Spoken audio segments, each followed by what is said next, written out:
prédication. Ben, joyeux Noël à tous. On est très heureux de vous accueillir aujourd'hui. Je suis vraiment content de vous voir. Vous savez, moi, j'aime Noël, puis j'aime pas juste Noël, j'aime les gens, puis je suis content de vous voir ce matin. Et ma prière pour vous ce matin, c'était vraiment que vous soyez rencontrés dans vos cœurs par le Seigneur. C'était vraiment que vous puissiez être comblés de sa présence en venant ici à l'Église avec nous ce matin. Je pense qu'on peut donner une bonne main au Seigneur je sens qu'il est vraiment là, présent avec nous. Amen!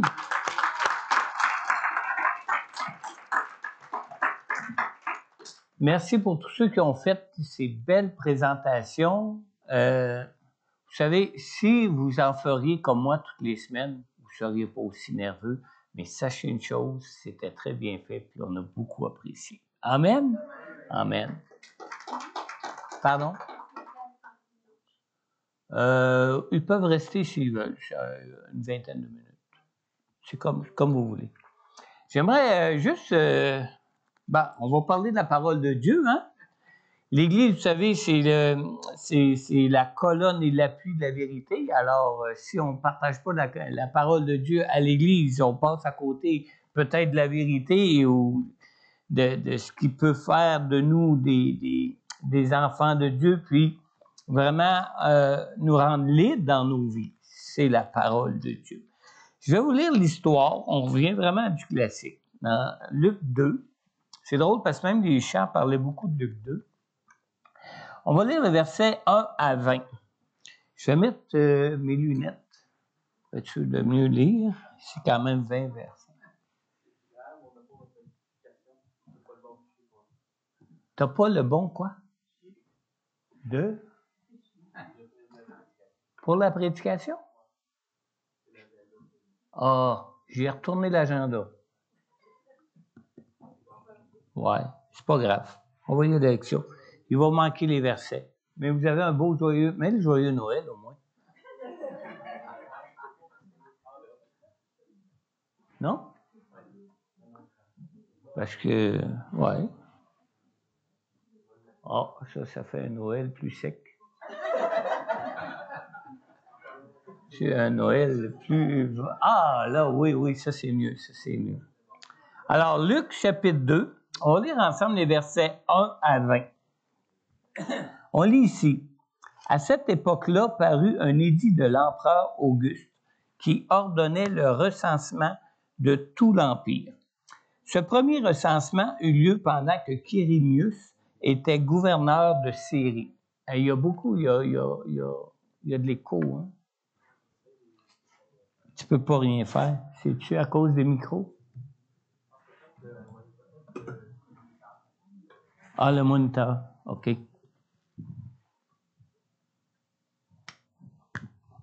Excusez, hein, parce que c'est pas intéressant quand ça résonne. Ça va? 1, 2, 1, 2. 1, 2. C'est mieux? On s'excuse pour ceux qui sont en ligne.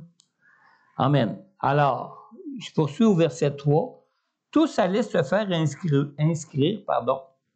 chacun dans sa ville d'origine. Joseph aussi monta de la Galilée, de la ville de Nazareth, pour se rendre en Judée dans la ville de David, appelée Bethléem, parce qu'il était de la famille et de la lignée de David. Il y alla pour se faire inscrire avec sa femme Marie qui était enceinte. Pendant qu'ils étaient là, le moment où Marie devait accoucher arriva, et elle mit au monde son fils premier-né. Elle l'enveloppa de langes et le coucha dans une mangeoire parce qu'il n'y avait pas de place pour eux dans la salle des hôtes. Il y avait dans la même région des bergers qui paissaient la nuit dans les champs pour y garder leurs troupeaux. Un ange du Seigneur leur apparut, et la gloire du Seigneur resplendit autour d'eux. Ils furent saisis d'une grande frayeur, mais l'ange leur dit, « N'ayez pas peur, car je vous annonce une bonne nouvelle qui sera une source de grande joie pour tout le peuple.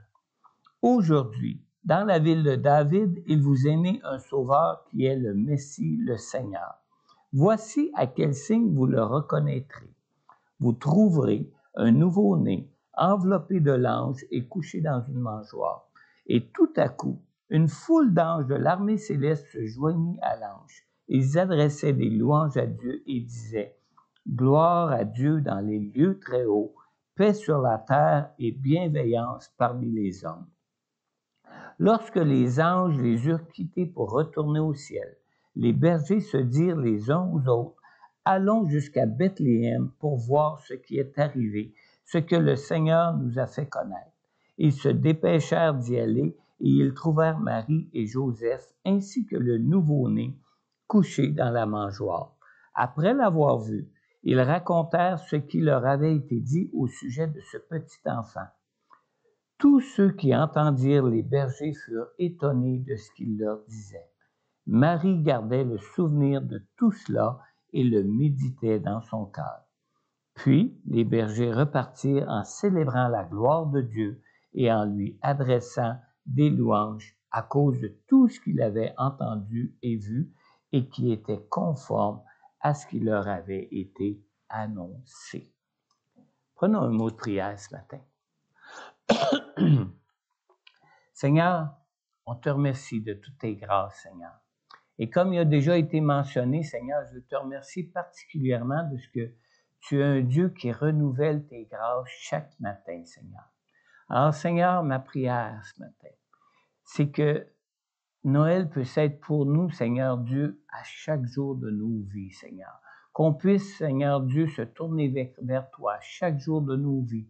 Qu'on puisse, Seigneur Dieu, être tourné vers toi pour recevoir à chaque jour de nos vies, Seigneur Dieu, toutes ces grâces que tu nous fais en Jésus-Christ, ton Fils, que tu as envoyé toi-même, qui est venu lui-même dans ce monde afin qu'on puisse être en communion, en communication avec toi par ton Saint-Esprit et qu'on puisse te connaître ainsi, connaître ta grâce, connaître ta puissance, connaître ton amour, ta paix, connaître ton autorité, connaître tout ce que tu nous as donné comme privilège qu'on peut recevoir en ton Fils Jésus.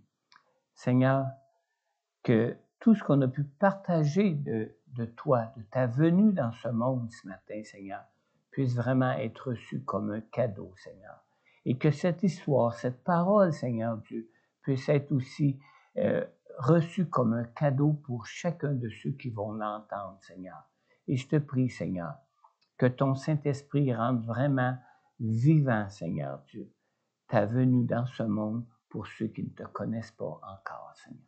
Dans le nom de Jésus, Père, j'ai prié. Amen. Amen. J'ai intitulé mon message « Chaque cœur est une crèche ». Chaque cœur est une crèche. Vous savez, la naissance de Jésus racontée dans l'Évangile de Luc apparaît souvent comme une histoire romantique et même un peu féerique. Hein? Quand on lit au verset 6, par exemple, que durant ce voyage vers Bethléem qui leur était imposé, que pendant qu'ils étaient là, le moment où Marie devait accoucher arriva. Ça fait drôle, hein? Drôle de coïncidence. Au verset 7, on a lu aussi que Marie mit au monde son fils premier-né. Elle l'enveloppa dans des langes et le coucha dans une mangeoire. Ça fait romantique, hein? Ça fait poétique, ça fait un petit peu même féerique.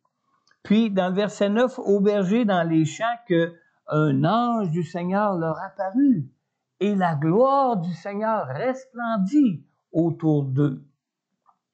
Et finalement, au verset 10, où on lit que l'ange leur dit « N'ayez pas peur, car je vous annonce une bonne nouvelle qui sera une source de grande joie. » Hein? C'est comme un film qui finit bien. Une source de grande joie pour tout le peuple.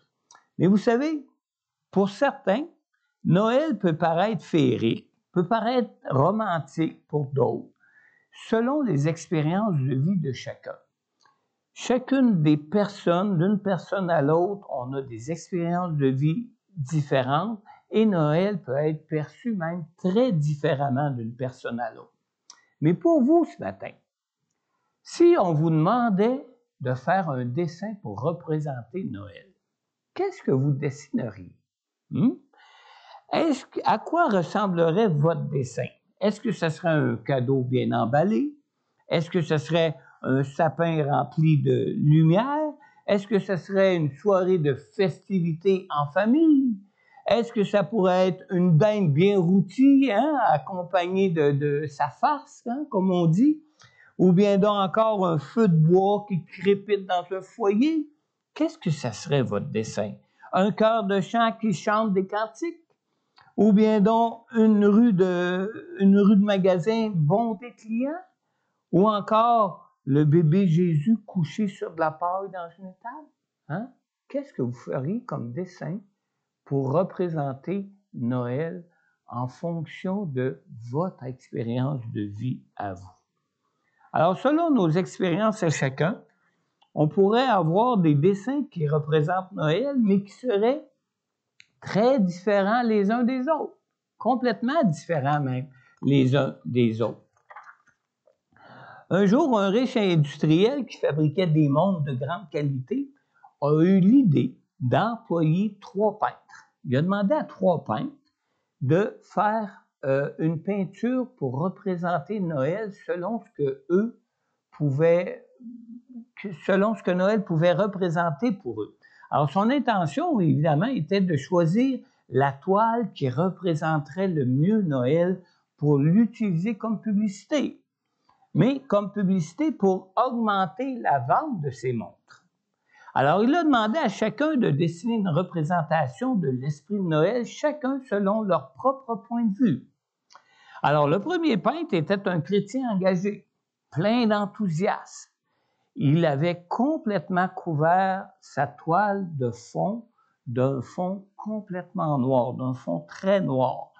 Puis au centre de sa toile, qui était tout couvert d'un fond très noir, il avait tout simplement peint des motifs en jaune, mais un jaune très, très, très éclatant. Alors pour lui, le noir représentait la mort et le jaune, la couleur de la lumière de la vie qui vient dans les ténèbres.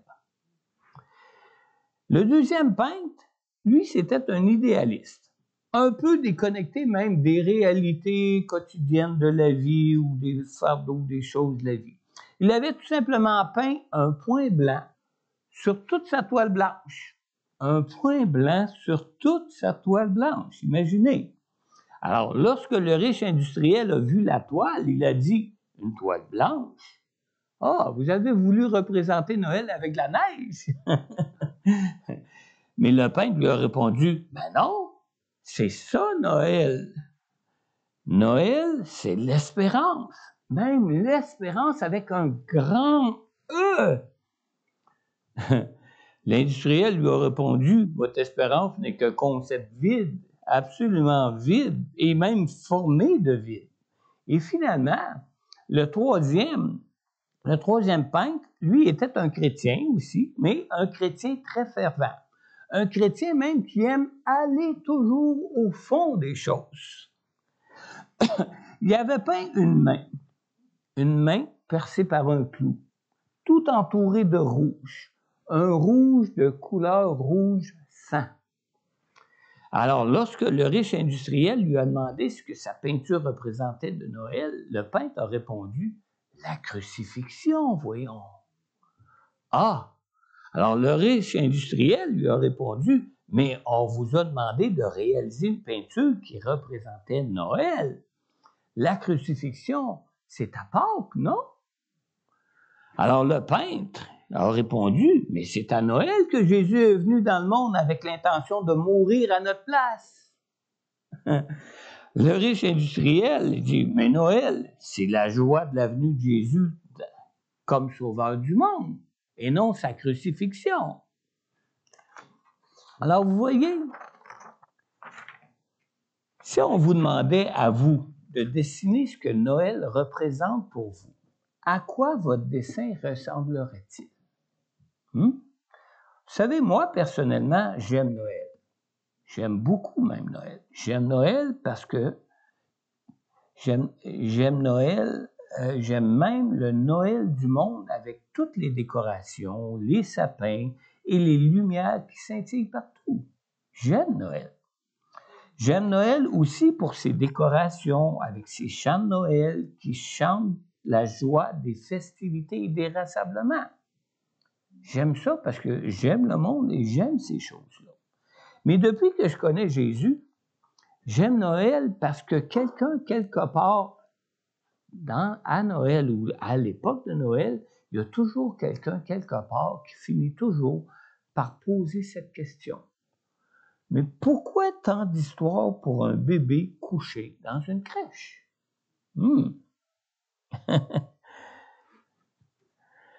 J'aime quand on me pose cette question, parce que j'aime les gens.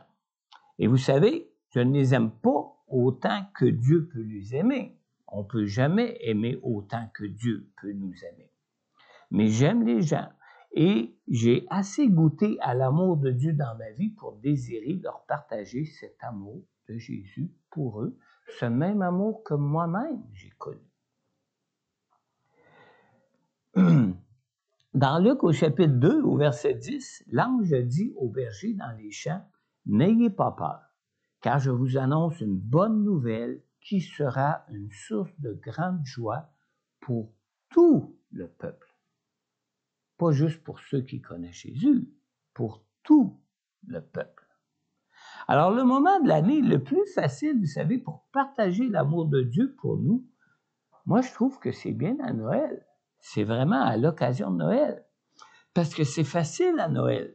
Parce que nous sommes dans des pays qui, par tradition, fêtent Noël depuis non pas seulement des décennies, mais des pays de tradition qui fêtent Noël depuis des siècles déjà. Amen.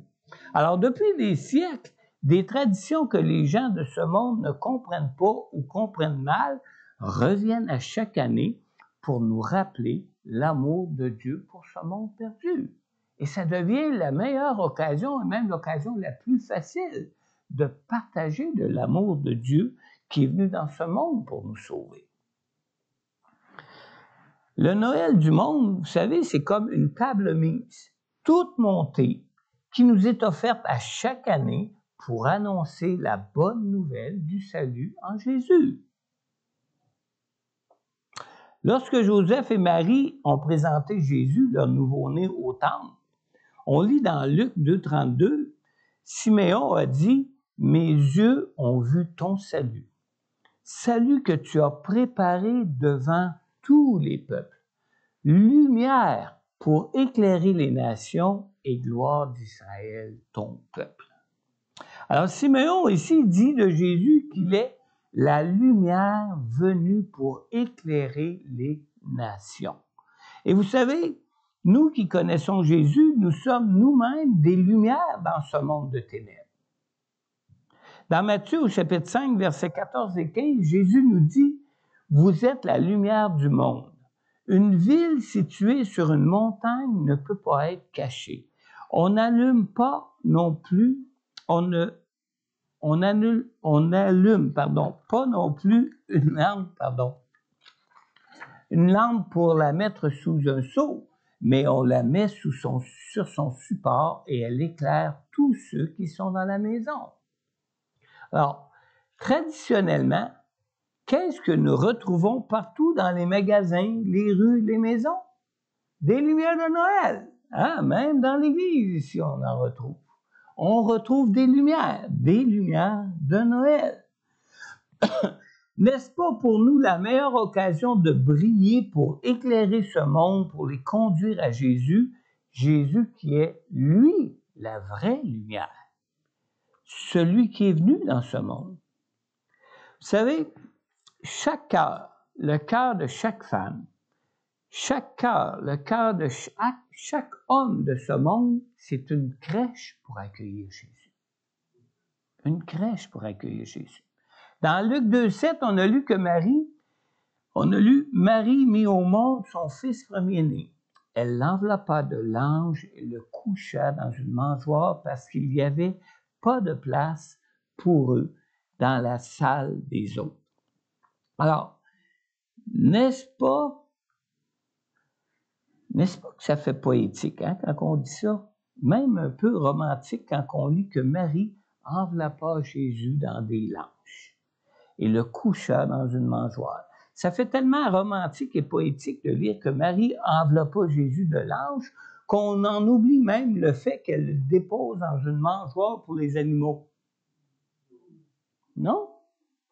Moi, il a fallu que je lise ce texte-là plusieurs fois depuis que je connais Jésus pour réaliser que hey, c'est dans un auge à animaux qu'elle l'a déposé. Ah ouais. Max Lucado, dans son livre « À cause de Bethléem », il dit ceci concernant la crèche. Écoutez bien. Comment avoir l'idée de déposer un nouveau-né dans une crèche où l'âne avait dû fourrer son museau? Ça fait plus aussi romantique, hein? Quand on regarde ça de même, ça fait plus aussi poétique non plus.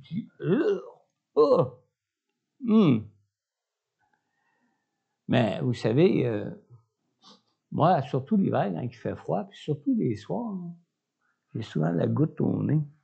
Imaginez la crèche où les animaux sont allés y frotter le museau. C'est là que Jésus a été déposé, dans une mangeoire. Une mangeoire d'animaux. Quand on s'arrête pour bien réfléchir aux conditions dans lesquelles Jésus est venu dans ce monde, le romantisme, là, il disparaît comme la brume. Comme la vapeur. Et puis là, c'est pas très long. Et certaines personnes, lorsqu'on leur parle de leur besoin de recevoir Jésus dans leur cœur, prétendent qu'elles doivent d'abord faire du ménage dans leur vie avant de l'inviter dans leur cœur. C'est, hey, pas pour inviter Dieu dans notre cœur, on va faire du ménage avant, hein?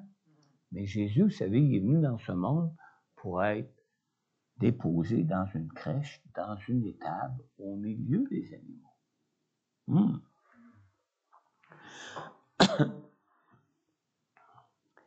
Il me semble que Jésus ne peut pas dédaigner même le cœur le plus impur qui pourrait l'inviter. Hein? Quand on sait que Jésus a été déposé dans une crèche, dans une étable remplie d'animaux, je pense pas. Et vous savez, quand arrive le jour de l'an, nos cœurs sont tous bien disposés à prendre de grandes résolutions pour nos vies. On est tous disposés à prendre des grandes résolutions pour nos vies. Mais combien de nos résolutions tombent seulement après quelque temps? Qu'est-ce que ça nous montre, ça? Moi, ça me montre une chose qui est claire. On a besoin d'un sauveur. Qui pourrait se sauver eux-mêmes? Attends pas de faire le ménage dans ton cœur avant d'inviter Jésus. Invite Jésus, lui, il va faire le ménage. Toi, tu n'es pas qualifié pour changer ton cœur. On a besoin non seulement de faire un bon ménage, mais on a besoin d'une transformation de cœur. Et cette transformation de cœur-là, seul Jésus peut le faire. Dans Romains 6, 23, sans porter de jugement sur quiconque en particulier, la parole de Dieu nous dit ici, écoutez bien, Romains 6, 23, en effet, le salaire du péché, c'est la mort, mais le don gratuit de Dieu, c'est la vie éternelle en Jésus-Christ, notre Seigneur. Alors, Noël n'est pas seulement qu'une fête des cadeaux. Noël aussi, ça nous apporte un côté magique pour nos vies. Un côté magique. Comment est-ce qu'on peut parler que Noël nous apporte un côté magique pour nos vies? Je ne veux pas vous parler du Père Noël, là. Il n'est pas dans la parole de Dieu, le Père Noël. D'accord? Mais quand on lit que la vie éternelle est un don gratuit de Dieu, Dieu nous dit ici qu'il nous la donne en cadeau. C'est vraiment un cadeau qu'il nous donne. Dans Éphésiens 2, 8 et 9, on lit, c'est ce que Dieu nous affirme ici dans sa parole, où ce qu'on lit, en effet, c'est par la grâce que vous êtes sauvés, par le moyen de la foi. Et cela ne vient pas de vous, c'est le don de Dieu. Ici, ça a été traduit par don, mais on pourrait traduire c'est un cadeau de Dieu. Quand on parle de Dieu nous donne le pardon en Jésus, il nous donne sa grâce d'être pardonné, il nous parle aussi d'un cadeau. quand on parle d'une grâce, c'est quelque chose qu'on ne se mérite pas et que Dieu nous donne parce qu'il est un Dieu généreux et c'est un cadeau qu'il nous donne. Ça dit, ce n'est pas par les œuvres, afin que personne ne puisse se vanter. Alors, vous savez, on apprend à nos enfants qu'ils doivent être sages pour se mériter leur cadeau. Vrai? Ça, c'est quelque chose de vraiment injuste de notre part, hein, de leur exiger d'être sages pour leur donner un cadeau. Parce qu'un cadeau, en fin de compte, c'est gratuit. Comment est-ce qu'on peut leur exiger quelque chose en retour? Mais on enseigne à nos enfants qu'il faut qu'ils soient sages pour mériter leur cadeau. Et quand on regarde à Dieu, au cadeau qu'il nous fait en Jésus-Christ, ben on s'imagine, nous aussi, qu'on a le ménage à faire dans notre cœur pour qu'on puisse recevoir ce cadeau-là dans nos vies. Mais c'est complètement faux. Complètement faux. Un cadeau, c'est gratuit. Un cadeau que l'on doit se mériter ne serait plus un cadeau. Et si on le mérite, c'est vraiment pas un cadeau. Et finalement, non seulement Noël, c'est une fête des cadeaux, mais Noël apporte aussi son côté magique pour nos vies. C'est pas le Père Noël qui l'apporte, là. Vous savez, nos cœurs n'ont pas seulement besoin d'un bon ménage, mais ils ont besoin puis d'être décontaminés, mais nos cœurs ont besoin même d'être transformés. Dans 2 Corinthiens 5, 17, on lit « Si quelqu'un est en Christ, il est une nouvelle créature. Les choses anciennes sont passées, voici, toutes choses sont devenues nouvelles. » Des fois, nos cœurs là, sont un peu comme un vieux bazou qu'on dit « Hey, je vais le mettre à scrap, là, ça va m'en prendre un nouveau. » Oui, c'est vrai. Mais qui a le pouvoir de faire de nous des nouvelles créatures? Seul Jésus. Et c'est là le côté magique. Parce que c'est pas nous-mêmes qui avons à nous transformer. C'est pas de nous-mêmes que nous pouvons être transformés ou nous transformer. Le côté magique, c'est que quand on invite Jésus dans nos cœurs, lui vient et fait de nous une nouvelle créature. Amen. Alors, ce n'est pas de nouvelles règles de vie à suivre que nous recevons lorsque nous invitons Jésus à venir dans nos cœurs. Ce que nous recevons, c'est une toute nouvelle vie. Nos cœurs ont besoin d'une transformation que seul Jésus peut faire par le Saint-Esprit de Dieu en nous. Avant de recevoir Jésus, nos cœurs sont un peu comme ce crapaud que la princesse doit embrasser avant qu'il se change en prince charmant. Mais celui qui vient embrasser nos cœurs, c'est Jésus, quand on l'invite à le faire. Amen. Ça peut paraître magique, mais il n'y a rien de mystique dans tout ça. Dieu, c'est le Dieu des miracles. Amen.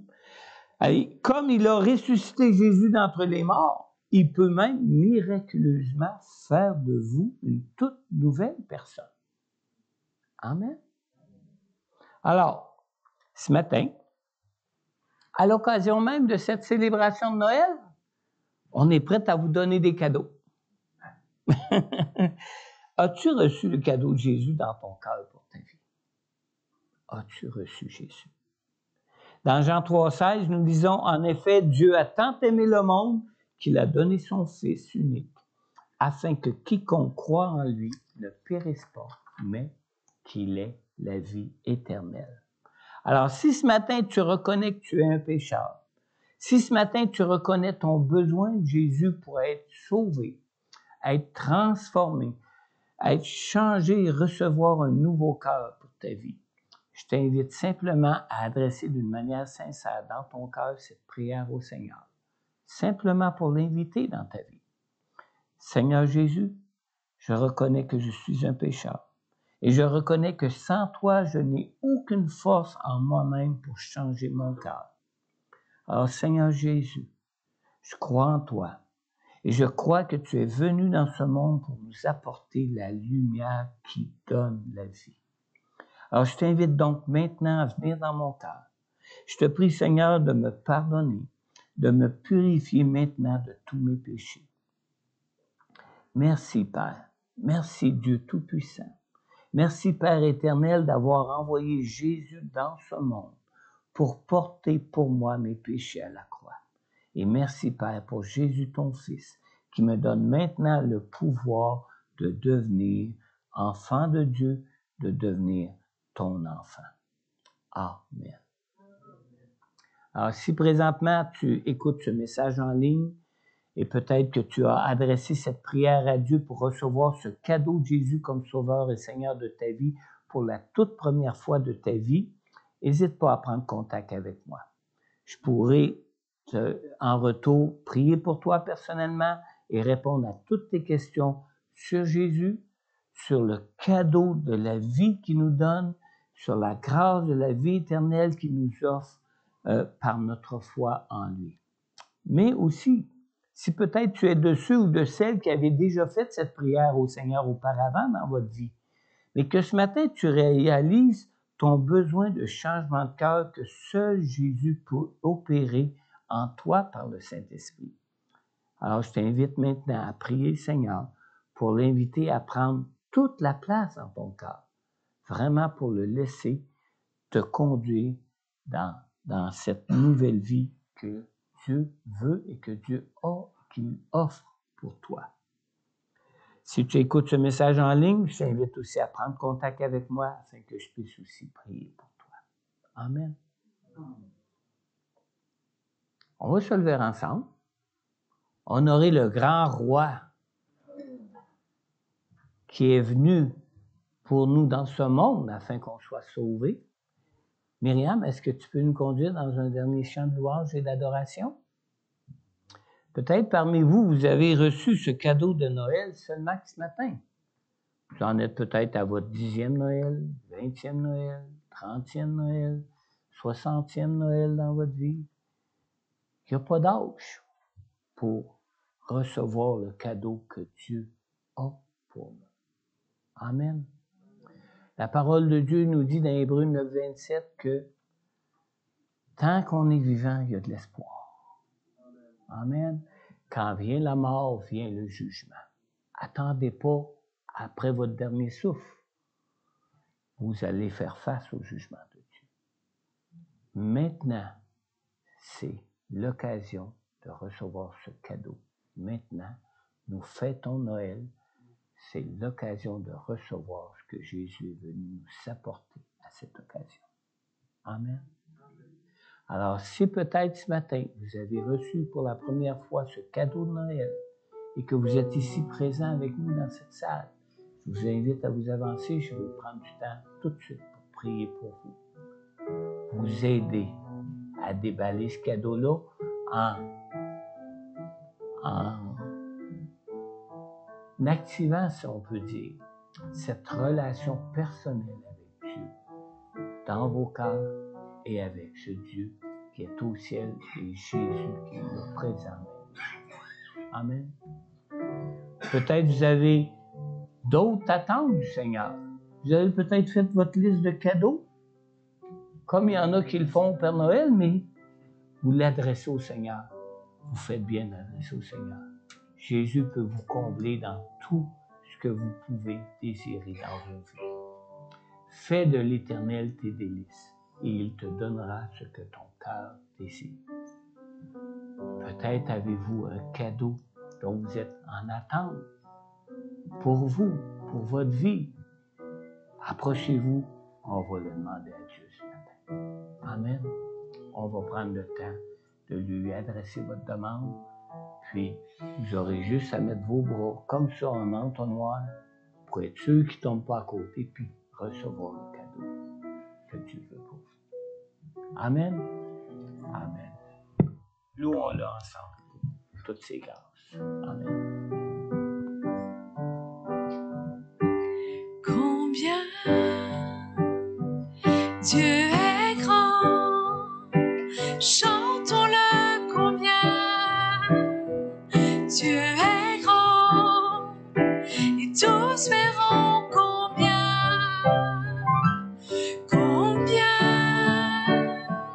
Dieu est grand.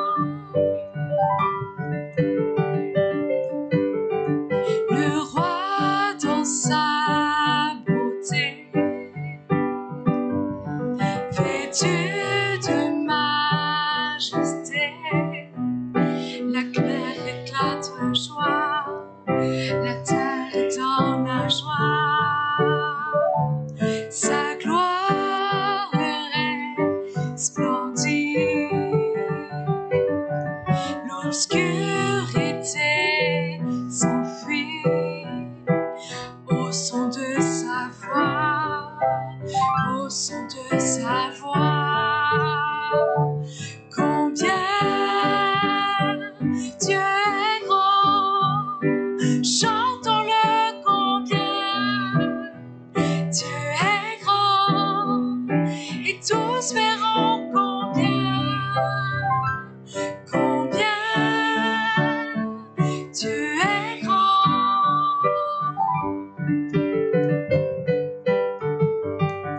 Carthage en Algérie,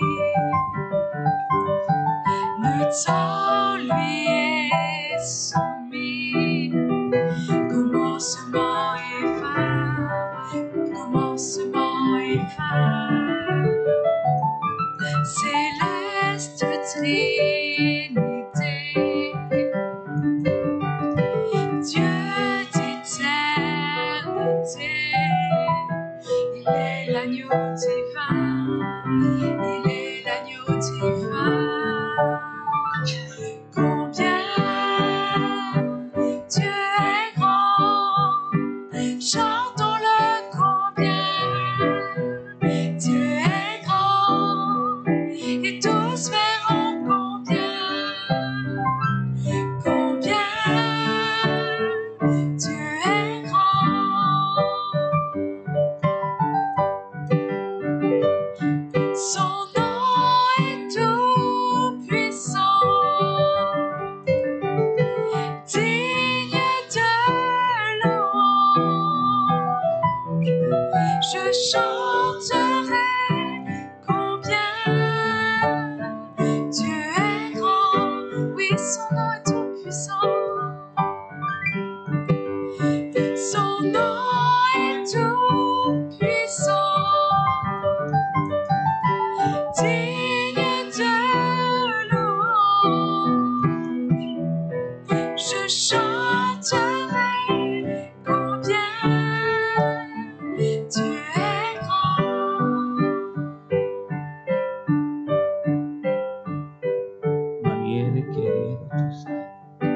Oui, Seigneur, ce matin, nous ne voulons pas seulement chanter ta grandeur, Seigneur. Nous ne voulons pas seulement chanter ta joie, Seigneur. Et nous désirons même la partager. Nous désirons même la crier sur tous les toits, Seigneur. Seigneur, merci de t'être révélé à nos cœurs, Seigneur. Seigneur Jésus, merci d'être venu humblement, Seigneur, d'avoir quitté ton trône céleste pour venir ici-bas, prendre une forme comme la nôtre, Seigneur, vivre dans un corps de faiblesse comme le nôtre, Seigneur, naître dans une étable, Seigneur Dieu, pour être déposé dans une crèche. Merci, Seigneur Dieu, d'avoir accepté cette humiliation, Seigneur, afin de venir pour nous sauver, Seigneur. Et merci par-dessus tout, Seigneur Jésus. Merci de cette grâce, Seigneur Dieu, d'avoir bien voulu livrer ta vie à notre place, de porter nos péchés sur toi à la croix à notre place, afin que nous puissions être pleinement pardonnés, justifiés pour connaître ta présence, ta sainte présence, ta présence toute puissante avec nous dans nos vies, Seigneur.